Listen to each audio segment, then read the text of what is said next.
My brother-in-law called me a loser, while my wife secretly planned to take half of my company. But they don't know I already have the perfect revenge plan. She kissed my cheek and called me a good husband just 3 days after secretly planning to take half my business. And guess what? I still poured wine at dinner like nothing was wrong. As I went into the garage to grab additional chairs for my wife's family dinner, I overheard her brother remark, "I still can't believe you married this loser." "Dad's right. You need to divorce him before you have kids and get stuck forever," she responded, "Already working on it. My lawyer says we can take half his business too." With a flawless grin, I brought the chairs back and carried on hosting. After 3 days, I received 47 frantic messages pleading with me on WhatsApp. The week before her family dinner, there was something strange about Elizabeth. Not in the typical sense, such as when she's upset about work or unhappy that I left my boots in the hallway once more. This was different. She began taking calls in a different room, changed tabs anytime I walked behind her laptop, and continued checking her phone when she thought I wasn't watching. You have a sense of these things after 7 years together, like the ability to recognize a wall isn't plumb by its appearance. See, I never imagined that I would be penning one of these posts. I'm not the kind to post private details online, but it's 3:00 a.m. and I'm sitting here drinking a glass of whiskey, still shocked that my life has fallen apart in 3 days. You strangers on the internet are getting front row seats to the performance, and I have to get this out somewhere. Background: I'm Michael, and I'm 34 years old. I left community college and started my own construction company from the ground up. Began with a dilapidated truck and me alone. I currently have 5 teams working on projects all around the county. It's not much, but it covers the expenses and more. My wife of 7 years, Elizabeth, is 32 years old. I helped her pay for law school. While I was starting my business, I paid her rent, tuition, and other expenses. The blue-collar man her daughter brought home was never particularly well liked by her upper-middle-class family. Edward, her father, works as a financial advisor of some sort. Patricia, her mother, works in real estate. Robert, her brother, believes he is God's gift to capitalism because of his business degree. The thing is, I was always aware that they believed she could do better. Side remarks concerning my little business, such as when I would return to school, continued unabated. However, I believed Elizabeth always stood up for me. To show off our house to her relatives, Elizabeth insisted on having the yearly spring supper last Saturday. I helped with the cooking, pressure washed the deck, and prepared the yard in the morning. For her family, everything had to be ideal. I had been up since 6:00 a.m., preparing the smoker for the brisket that I'd spent the whole week dry aging. Elizabeth was more irritable than normal and would lash out at me over little matters. However, I attributed it to the typical tension of family dinners. Her parents, brother Robert, his wife, and younger sister Lily, who is still in graduate school, all showed up at 4:00 p.m. While Elizabeth's father asked sharp questions about how business was doing in a tone that suggested he was waiting for me to declare failure, Elizabeth's mother immediately began criticizing the arrangement of the furnishings in the living room. We were ready to eat at 6:00 p.m. We needed 2 more chairs from the garage, so I arranged the dining table with our nice plates, the ones we got as wedding presents and hardly use. I heard voices coming from around the corner of the house as I was leaving through the side entrance. Elizabeth and Robert had a smoke while standing among the azaleas, which, given that she allegedly quit 3 years ago, was strange. I heard my name just as I was ready to shout. I went cold. "She married this," Robert said, and their father was right. She needed to obtain a divorce from me before having children and becoming stuck for good. The next thing Elizabeth said was like being struck in the chest by a sledgehammer. Her lawyer stated they could also seize half of my business, and she was already working on it. As they chuckled about how I had no idea what was going to happen, I stood there, utterly paralyzed. They continued talking about how she had squandered her best years with me while I was playing construction, and that someone named David was a much better fit for her. Have you ever experienced a sudden change in reality? 7 years of marriage, the many late evenings I spent assisting her with her exam preparation. She was able to purchase law texts by skipping our holidays. I took on extra work to pay off her education loans. In the glaring light of what I had just heard, everything appeared abruptly different. I didn't yell, though, and avoided going up against them. I felt a chill go through me. I took 3 heavy breaths, backed away silently, got 2 folding chairs out of the garage, and put on the most phony smile I've ever had. I saw a reflection of myself in the hallway mirror as I made my way back inside. I appeared very natural. A nuclear wasteland is inside. The remainder of that meal was bizarre. I watched my wife, this stranger across the table, behave like nothing was wrong while I poured wine, cut the brisket, and smiled at her dad's awful jokes. In an attempt to identify the woman I married, I examined her face. Was I seeing it now, or had she always regarded me with that barely disguised disdain? I almost broke down when her mother asked for my secret recipe, after praising the cuisine. After 7 years of family dinners, she thinks I might know something important. My thoughts screamed as I mechanically described the dry aging process. Lily, her sister, once gave me a strange expression, as if she was trying to figure something out. In that family, she has always been the lone good person. I wonder if she knew. Following dessert, Robert celebrated with a toast to family and future changes, grinning smugly at Elizabeth. I thought about how satisfying it would be to smash that crystal stem over his face as I drank and clinked glasses. Around 11 p.m., they eventually left, and Elizabeth began tidying everything while humming to herself, as if she hadn't just ruined our whole existence. I advised her to get some sleep and that I would wash the dishes. "You're such a good husband," she said, and kissed my cheek. I almost puked at the boldness. I checked her laptop after she had gone to bed. Password protected. I knew she used the same pattern, but it was fresh to her. I was in for the third time. 3 months ago, she began sending emails to her lawyer. After she got a partnership at her firm, the goal was to file, use my money to support her status, and then divorce me after she locked it in. Spreadsheets detailing our accounts, my company's assets, and even a divorce timeline were included. She had been transferring tiny amounts to a different account for months, just below the thresholds that would cause notifications, according to the transfer record that was there. Astute attorney. Astute. I looked at our combined savings. $20,000 and missing the funds I had been setting up for our future and business growth. It turned out that David wasn't just a better fit. He was already test driving my replacement when I discovered the texts with someone saved as D. They were 6 months' worth of texts. 6 months. Neither that night nor the following I slept. On Monday, for the first time in 3 years, I called in sick to work. And while Elizabeth was at work, one had a consultation with a divorce lawyer. Mark, a guy that a friend suggested, told him everything and presented the screenshots I had taken to him. Mark was straightforward. "She may possibly receive half of the worth of my business in our state because it increased significantly during our marriage, despite the fact that she did nothing to assist. Even if I helped her through school and created it from nothing, I nearly passed out when he revealed the possible settlement sum.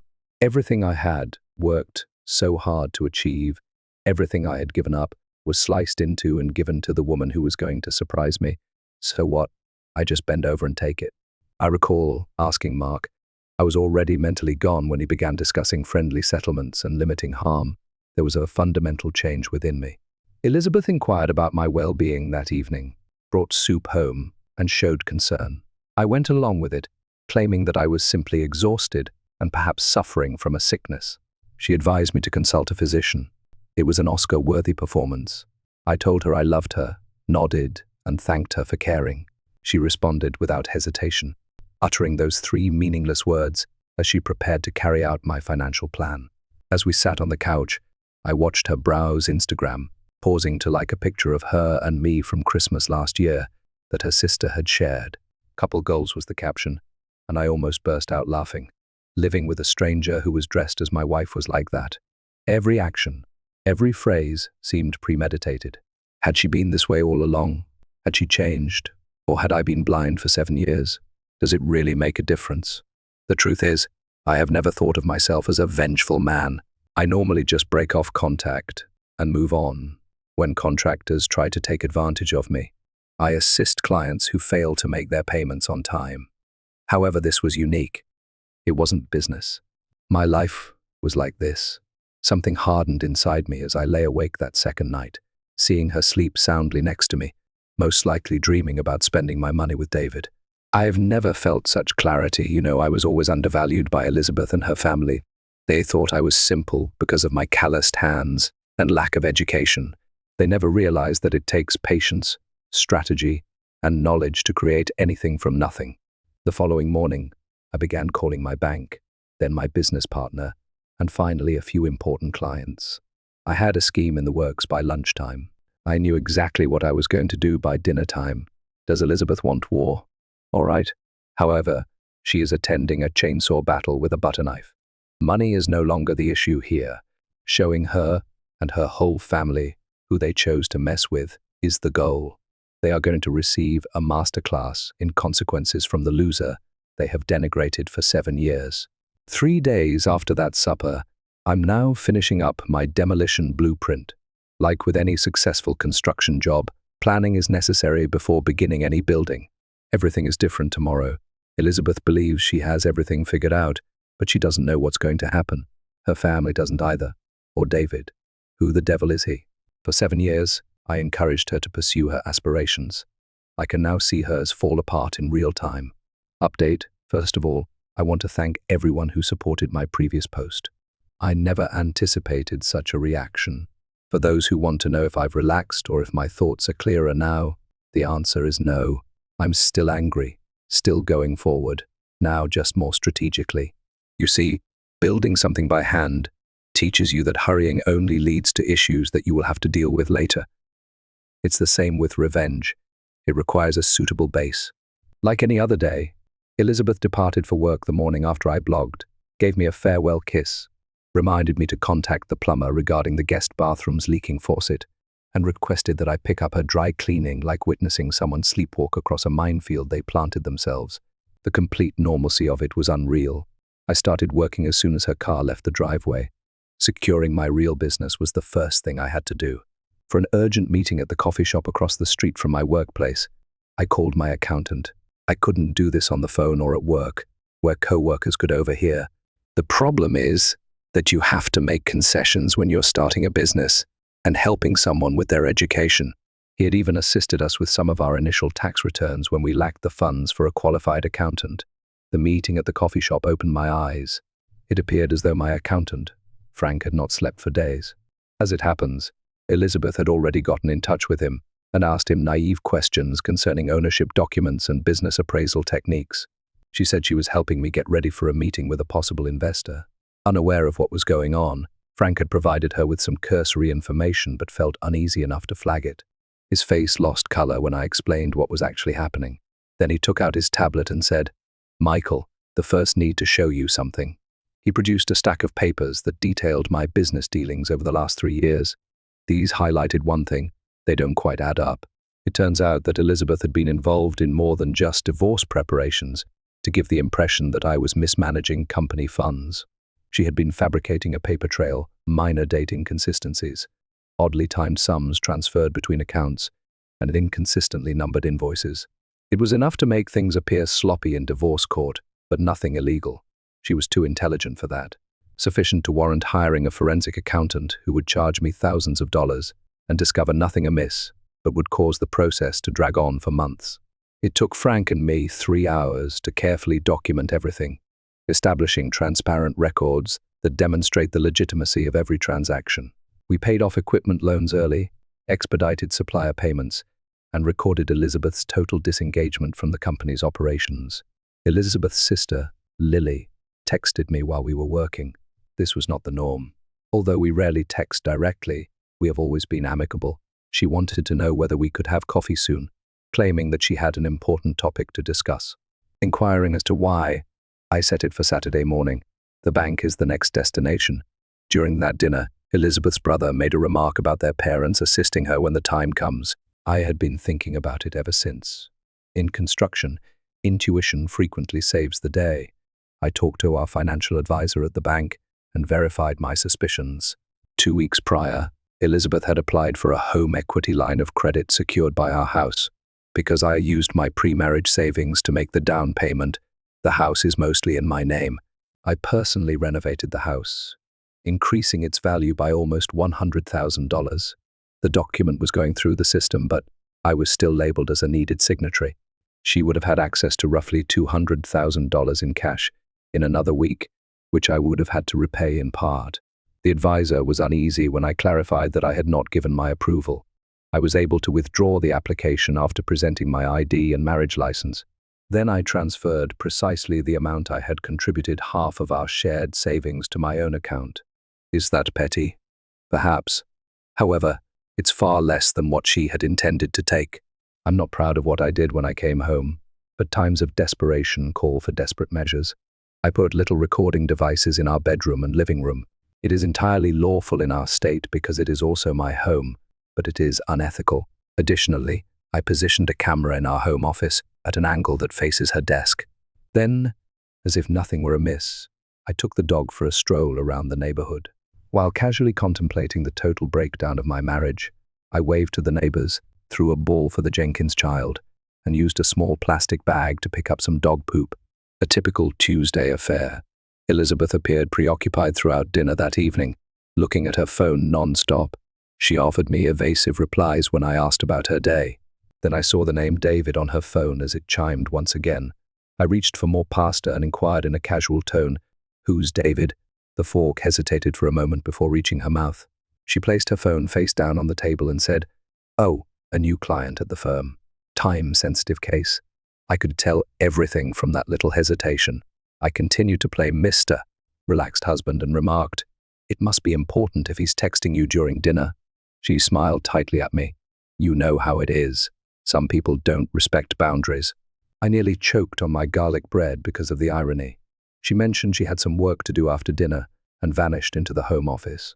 I made enough noise while cleaning the kitchen to give her the impression that I was occupied, then slipped quietly to the corridor via the office door, which she had left slightly open. Her voice was low and personal, and I could hear it, not the voice of her client, not her family talking voice, but her voice from the bedroom. "Can't just call whenever you want. No, he doesn't suspect anything. Just be patient. Yes, I miss you too." I still felt something for her, but every word was a nail in the coffin. I was on the verge of losing the anger I had been suppressing. I would have destroyed everything if I had rushed through that door, confronted her, and put an end to this charade immediately. So I turned to leave, went back to the kitchen, switched the faucet on, and pretended to wash more dishes while preparing my next move. The thing about constructing is that timing is crucial. Concrete will not set properly if it is poured too soon after rain. Rushing the frame compromises the entire structure. It took months for this retaliation to fully heal. I unintentionally left my printed divorce papers out on my bedside table on Wednesday morning, only the typical forms from the county website, completed. They were a little displaced when I returned from my shower. She had examined them. However, she remained silent, and I didn't either. I started preparing quietly at work, contacting clients who owed me favors for information, not money. As it happens, David wasn't just a stranger. Robert, Elizabeth's brother, was good friends with him. Together, they attended college. He was the type of man her parents had always desired for her, and he came from a similar socio-economic background. The intriguing part is that David had attended a number of family gatherings that I had missed over the years due to professional obligations, including birthday celebrations, a ski vacation, and even a cruise that I was unable to attend because I was completing a significant project, the undertaking that genuinely launched my company. I found out that David and Elizabeth had dated briefly in college prior to our meeting through a mutual acquaintance. Everything was coming together. This was a long game, not simply an affair. As I investigated all of this, I also made a thorough spreadsheet that listed all of the money I had spent on Elizabeth's education, rent, books, tuition, the laptop I got her for graduation, the course to prepare for the bar test, the interview outfits, and the several Ubers home from late study sessions, since I didn't want her using public transportation after dark. The sum came to $43,600, excluding the interest I could have received if I had used that money to fund my company instead. For the first time in months, Elizabeth initiated intimacy that evening. The timing almost made me giggle. Did she also have this in mind, keep me happy and distracted, while she planned the execution of my financial plan? As she played out passion, I followed along, acting as I should have, feeling nothing but disinterest. After that, I sat in the dark and stared at the ceiling fan while she slept, counting rotations rather than sheep. How long had our marriage been a lie? Was the one question that kept coming to me. Did she always see it as a transaction? Did I only serve as a stepping stone? I met Lily for coffee on Thursday morning. I got there early and waited while browsing Reddit on my phone. You strangers on the internet continued to offer assistance. I would never consider some of the harsher tactics that were offered. Others told stories that were so similar to mine that they seemed mild in contrast. In some way, the solidarity was helpful. Lily showed up looking anxious.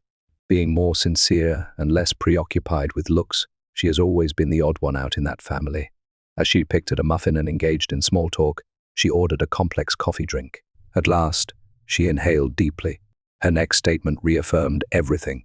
For months, she had been aware of Elizabeth and David. During the family weekend I missed due to a water damage incident at a job site, I managed to catch them all together at their parents' lake cottage. Elizabeth, whom she had challenged, insisted it was an isolated incident, but it wasn't. Recently, during a family meal that I had also missed, Elizabeth had confided in Lily while intoxicated. She explained the entire strategy to her: stay with me until she became a partner, then exchange half of my assets for David, which would be her golden parachute. Lily told me this because she was at her breaking point. She claimed to have always liked me and believed that I was beneficial to her sister. I couldn't comprehend why I was never given a fair chance by her family.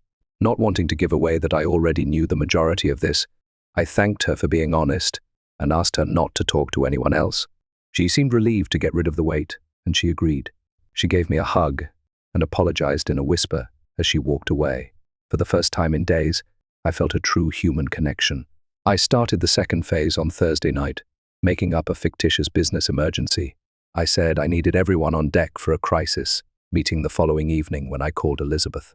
A significant client is threatening to withdraw a possible financial catastrophe.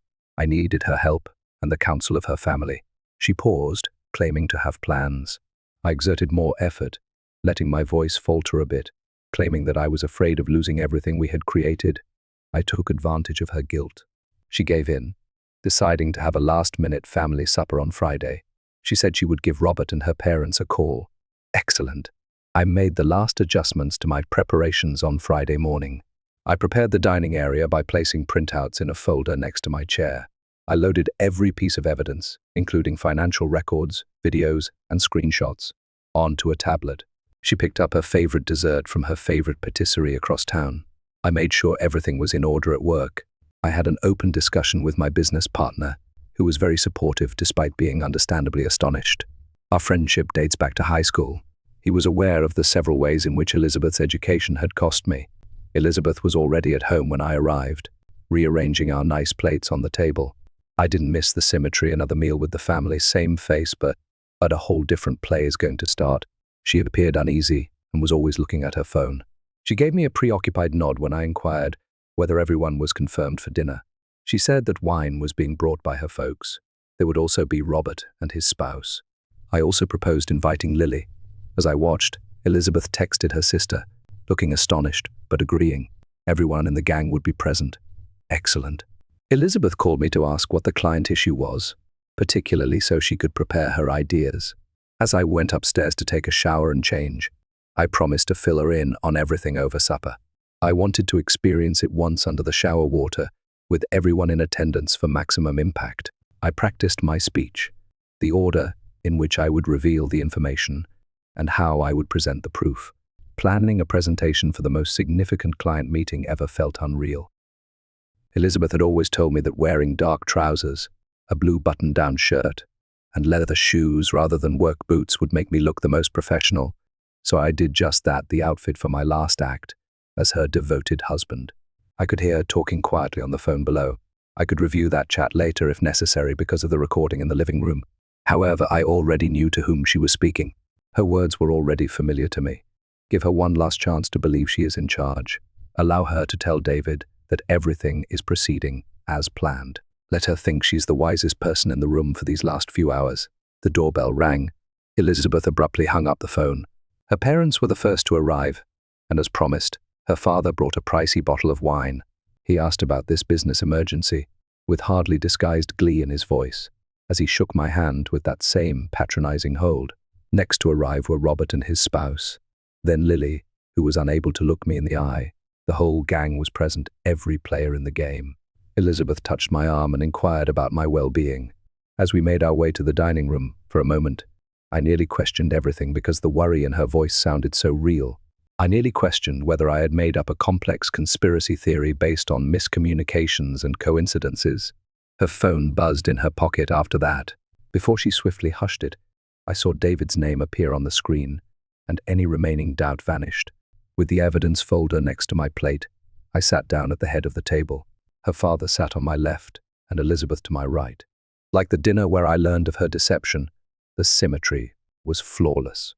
I was the one with secrets now, though. I noticed Lily observing me with an odd look that was a mix of fear and interest. As Elizabeth's mother inquired about the wine option, something was approaching, but she wasn't sure what it was. Everyone grew silent as I stood up, holding a glass of wine, anticipating that I would explain the business emergency. I saved Elizabeth for last and grinned at each of them in turn. "I'd like to make a toast before we discuss why I called this meeting," I remarked, lifting my glass. "To relatives, to allegiance, and at last being able to see things clearly." Their expressions of bewilderment were only the start. Neither Elizabeth nor they knew what was going to happen next. Last update: for the past hour, I've been glued to my phone, watching the message counter rise. In less than 3 days, Elizabeth sent 47 texts, each more desperate than the last. "You see, I told you what happened at that dinner, and it was very intense." I simply lifted my glass in celebration of loyalty, family, and at last, having a clear perspective. The look of bewilderment on everyone's faces was invaluable. Calmly, the first took a seat and sipped Edward's pricey wine. "Now, regarding the business emergency that I mentioned," I said. Elizabeth gave me a supportive touch on the hand. I nearly had to respect her dedication because of the way she performed it. I went on, taking out my tablet.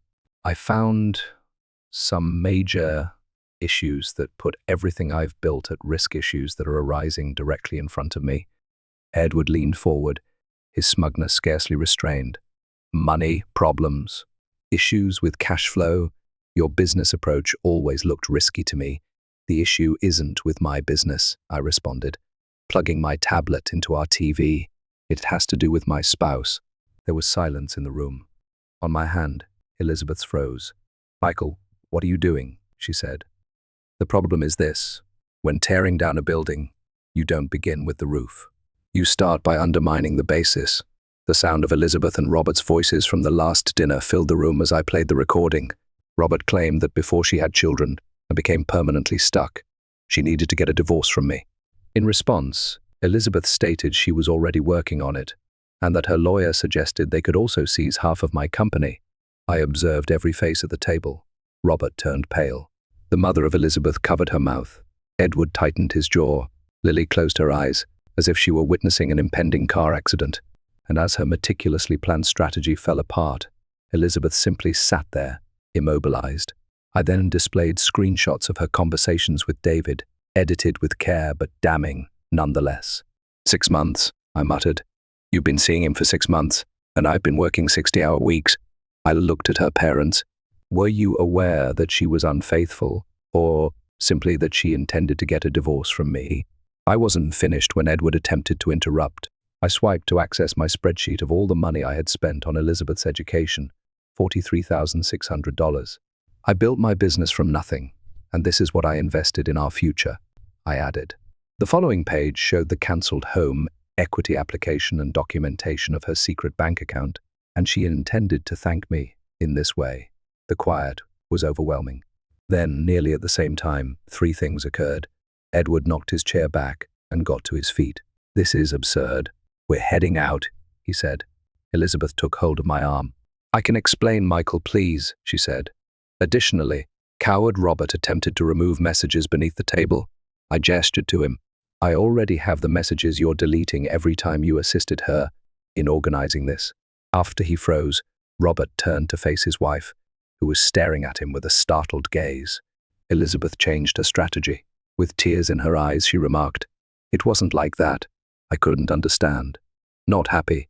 For years we had been drifting apart, decomposing," I repeated. "When I was funding your schooling, while I was creating our future, something snapped." Even though I hadn't intended to lose my temper, I lowered my voice and whispered, 7 years. I had faith in us for 7 years, and I was only a stepping stone the entire time. Her dad took over. "Any issues you two are having are private. But you're wrong if you believe that this ambush will scare my daughter. You cannot fathom the resources we possess. I chuckled. Resources? Do you mean the $20,000 she took from our joint account? Or the home equity line of credit she attempted to obtain against my residence? I saw Elizabeth texting beneath the table while Edward was ranting about everything they had done for us. That's when I revealed the last secret. Did Elizabeth mention that David is also married? I remarked nonchalantly. The room became silent. Edward paused in the middle of his sentence. Yeah, found that out yesterday. His wife's name is Rachel. Very understanding when I showed her the text between her husband and my wife. Elizabeth's face became pale. You what? She said. Yesterday, we had coffee. It seemed only right that she should be aware. Edward lost it at that point. I took hold of the edge of my hand-built dining table and turned it over. Everything flew: dishes, wine, and food. Elizabeth let out a scream. Her mom let out a gasp. Robert leaped back. Sitting there, strangely at ease, I watched as 7 years of pretense fell apart all around us. Only Lily moved to assist with cleanup. She offered me a slight nod of respect. Realizing that I couldn't tell, as our gazes locked across the chaos with trembling fingers, Edward gestured toward me. You think you've won? You're nothing. You build things with your hands because you weren't smart enough for college. My daughter made a mistake slumming with you, but we'll fix it. Slowly, I got to my feet. I may work with my hands, Edward, but at least I built something real. What have you built besides a family of liars? He sprang at me, genuinely attempting to punch someone. He hurled threats about lawyers, but Robert only managed to stop him. Michael, please, let's talk privately, Elizabeth insisted. I didn't want it this way. How did you intend to end our marriage? To steal half of what I created while with someone else? I gave a headshake. There is nothing to discuss. I opened the front door.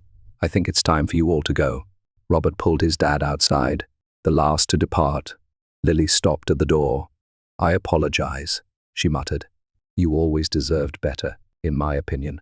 Then, our ruined dining room was empty but for Elizabeth and me. Where are you heading? Her voice was small, she requested. I said, I have a hotel room already. When you're at work tomorrow, I'll return to get my belongings. You orchestrated everything, she muttered. I grabbed my already packed overnight bag and responded, I learned from the best. You'll regret this, she called after me as I left. When it comes to the lawyers, my father wasn't playing a game. I didn't answer. Rebuilding on certain foundations is impossible due to their deterioration. I slept better that night at the hotel than I have in months. Elizabeth was at work the following day, so I returned. I left my key on the counter and packed the essentials: clothes, tools, pictures of my family, and my dog's belongings. I had previously rented a modest flat close to my workshop, just making room, not hiding. I informed my staff over the phone that I would be working remotely to handle personal things. I avoided social media for 2 days, ignored emails, and concentrated on organizing my new space. The dog rapidly adapted. Animals are able to detect problems in a home. I eventually turned my phone back on the 3rd morning. It buzzed right away, 47 WhatsApp messages from Elizabeth, ranging from begging to angry. The first 2 were all caps. Mitchell, YOUV, ruined everything and how dare you embarrass me like that. Then they moved. Call me Michael, please. I know I made a mistake, but we can work through this, and we need to talk. She was negotiating by message 30. I'll attend therapy. I'll cut my family off. Please, just speak with me. Message 45 was straightforward. I apologize. At 3:14 a.m., the last 2 arrived. I told David everything, even the preparations for the divorce and the money. We should remain together, he says. Then, he simply called to end the relationship, claiming to be attempting to keep his marriage to Rachel intact. Now I have no one. I felt nothing but fatigue as I read through them without replying, not contentment, not confirmation, simply a sense of emptiness, similar to doing a challenging task and knowing the client will never value it. I was scrolling when another message appeared. I'm sure you've read these, Michael. Tell me what you want, please. Cash, the home, whatever you want, I'll sign. She still didn't understand. After all, money was never the issue here. It had to do with treachery, a waste of years, stolen trust. At last, I answered, the divorce documents have already been forwarded to your office. I just want this to end as soon as possible. She responded right away. Can we get together just to talk, please? My phone rang before I could reply. My lawyer, Mark, after I showed her the proof, said David's wife, Rachel, contacted him. After conducting her own research, she found that David had engaged in similar plots with other women for our divorce processes. She wanted to compare notes. I glanced around my small apartment as Mark was speaking a mattress on the ground, unpacked boxes. The dog is patiently observing me. Starting fresh at 34 was not how I had envisioned my life to go. However, there are instances when repairing a weakened foundation requires tearing everything down. I consented to have coffee with Rachel not in a romantic sense, but rather because shared betrayal fosters unity. I hung up the phone and sent Elizabeth one last message. There is nothing to discuss. The union is over. Please use our lawyers for all future correspondence. I blocked her number after that. I went trekking with the dog that afternoon. Lily texted me, and my phone buzzed. I heard you left. Our folks are hosting Elizabeth. Mom is finally questioning what actually happened, but Dad is on the warpath. Believe that his facade of being a perfect daughter is crumbling. Thanks for letting me know, I said. I hope everything is going well for you, she said. I am actually better than okay. I finally informed them that I was leaving the program they had selected so that I could pursue my true interests. I suppose your bravery was infectious. I observed my dog exploring as the sun went down, carelessly wagging his tail. It's been 7 years, hours and hours of work, a planned and ruined future, but freedom too, the truth, an opportunity to restore something real. It buzzed on my phone with a link to a support group for those coping with divorces, including financial deceit. Rachel confirmed our coffee date. It seems to be more prevalent than I had thought. I put my phone in my pocket and called the dog. It's time to return, prepare dinner, unpack, perhaps little steps, one day at a time. The foundation is the initial step in any successful construction project, and I'm making sure it's sturdy this time. Thanks for watching and diving into this wild family drama with me. If you love Reddit family drama, don't forget to subscribe and turn on notifications so you never miss the next one.